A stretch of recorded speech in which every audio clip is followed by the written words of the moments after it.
দাউদ Kim যে মসজিদটি নির্মাণ করেছে, অনেকে বলে যে ফেসবুকের উপার্জিত টাকা দিয়ে মনে হয় এই মসজিদ নির্মাণ করেছে। মিথ্যে কথা। উনি ওখানে উল্লেখ করেছে টাকাগুলো কোথায় পেয়েছে, কত টাকা খরচ করেছে জানেন?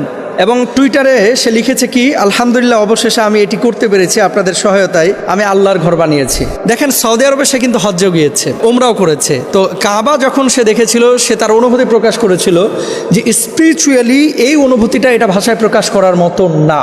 সম্প্রতি সোশ্যাল মাধ্যমে আমি দেখলাম দক্ষিণ কোরিয়ার জনপ্রিয় ইউটিউবার দাউদ কিম সে মসজিদ নির্মাণ করেছে, এবং এই মসজিদ নির্মাণ করতে গিয়ে অনেক টাকা সে খরচ করেছে। দাউদ কিম যে মসজিদ নির্মাণ করলো, সে অন্য ধর্মের অনুসারী ছিল, নতুন করে ইসলাম কবুল করেছে এবং ডোনেশন কালেক্ট করে সে মসজিদ নির্মাণ করলো। সে সওয়াব পাবে কিনা, এই প্রশ্নটা কেন করা হয়েছে আসলে আমি অনেকক্ষণ ভেবেছি যে মসজিদ নির্মাণ করলে এটা তো আল্লাহ সুবহানাহু ওয়া তাআলা সওয়াব দেয়, হাদিসের মধ্যে আছে, কুরআনুল কারীমের আয়াতের মধ্যে আছে। কিন্তু দাউদ কিম মসজিদ নির্মাণ করেছে এটা নিয়ে এই প্রশ্ন করার মানেটা কি? তো বুঝলাম যে